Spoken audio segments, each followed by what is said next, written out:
আপনারা গতকালকে আগের দিন দেখেছেন আমি একটি বক্তব্য দিয়েছিলাম, বলেছিলাম যে ঢাকা বিশ্ববিদ্যালয়ের নারী শিক্ষার্থীদের হলগুলোতে ফ্যান নেই। দুই একটা হলে ফ্যান আছে, কিন্তু ফ্যানগুলোর অবস্থা অত্যন্ত নাজুক।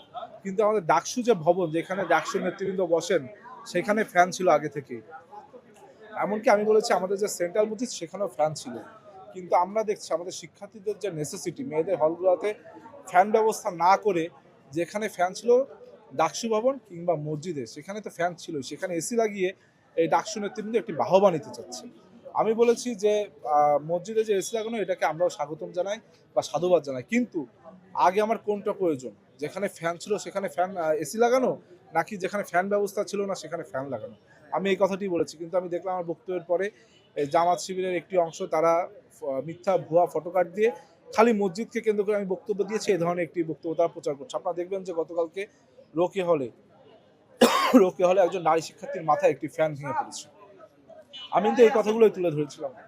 আর একটি বিষয় আপনারা দেখবেন যে বর্তমান সময়ে আপনার শহীদুল্লাহ হলে একজন সাবেক শিক্ষার্থী তার সহধর্মিণীকে নিয়ে খেলা দেখতে এসেছিল। সেখানে ইসলামী ছাত্র শিবিরের নেতৃবৃন্দ তাকে হেনস্থা করেছে। তার প্রতিবাদে কিন্তু আমাদের বিভিন্ন হলের নারী শিক্ষার্থীরা গতকালকে সেই হলে আবার অবস্থান নিয়ে খেলা দেখে তার একটি নীরব প্রতিবাদ করেছে। আমরা বলতে চাই যে আমরা দেখছি যে ইসলামী ছাত্র শিবির তারা মুখে বলছে এক, মুখে বলছে ধর্মের কথা, কিন্তু কর্মে করছে অধর্ম। তারা মুখে বলছে শান্তির কথা, নিরাপদ ক্যাম্পাসের কথা, কিন্তু সকল অনিরাপত্তা, সকল ধরনের হেনস্থার মূলে রয়েছে তারা। এটা আমরা 5ই আগস্টের পর থেকে দেখছি। আমি তাদের ক্ষেত্রে একটা সুস্পষ্ট বার্তা দিতে চাই যে দেখুন, আপনারা যদি ভাবেন যে বারবার এই ধরনের বিভিন্ন শিক্ষার্থীদের বিরুদ্ধে যে কাজ করবেন এবং বারবার মাপ পেয়ে যাবেন, পার পেয়ে যাবেন, এটি কিন্তু ঠিক হবে না। হয়তো 71 সালে আপনারা যা করেছেন পরবর্তীতে মাপ চাননি, পার পেয়েছেন, কিন্তু এটা 2026 সাল। এইখানে কিন্তু শিক্ষার্থীরা আপনাদেরকে আবারও লাল কার্ড দেখাবে, ঠিক যেভাবে 5ই আগস্টের পর আপনারা প্রত্যেকটা ক্যাম্পাসকে রাজনীতিমুক্ত ক্যাম্পাসের কথা বলে এক ধরনের বাবল তুলেছিলেন, তখন কিন্তু শিক্ষার্থীরা সেটি প্রত্যাখ্যান করেছিল। এবং আরেকটি কথা হচ্ছে, তারা মুখে বারংবার বলছে, তারা যে বারবার মিথ্যাচার করে তারই প্রমাণ হচ্ছে তারা ডাকসু নির্বাচন আগে শিক্ষার্থীদের সামনে বলছিল তারা কোনো মাদার অর্গানাইজেশনের পক্ষে প্রচারণা করবে না। কিন্তু আপনারা দেখেছেন জাতীয় নির্বাচনের আগে ভূমিকম্পের দোহাই দিয়ে ক্যাম্পাসকে বন্ধ রেখে তারা কিন্তু বিভিন্ন স্থানে হেলিকপ্টার যোগে যে জামাত শিবিরের পক্ষে প্রচারণা চালিয়েছে, জামাতের পক্ষে।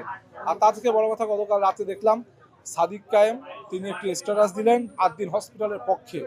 আমি তার কাছে জানতে চাই যে যেখানে 17টি শিশুর মৃত্যুবরণ করলো, এতগুলো শিশুর প্রাণহানি হলো, অক্সিজেনের অভাবে 6টি শিশুর মৃত্যুবরণ হলো, তারা 6টি শিশুর প্রাণহানি ঘটলো অক্সিজেনের অভাবে, একটি অবহেলার কারণে। সেইখানে আপনি এত বাবা মায়ের আপনার কোল খালি হলো, তাদের পক্ষে না নিয়ে আপনি এই শিশুদের পক্ষ না নিয়ে আপনি কিসের বিনিময়ে হঠাৎ করে আদ্দিন একটি ব্যবসায়িক প্রতিষ্ঠান তাদের পক্ষ নিলেন? আপনি তো ইতিমধ্যে বলেছেন, আমি দেখছি জামাত থেকে আপনাকে প্রার্থী করেছে, তবে কি আমরা ধরে নেব যে আপনার যে আগামী নির্বাচনের সেই নির্বাচনের খরচায় আদ্দিন হসপিটাল যোগাবে বলে আপনি তাদের পক্ষ নিলেন, সাধারণ মানুষের বিপক্ষে যে? এই একটি প্রশ্ন আমি তার কাছে রাখতে চাই।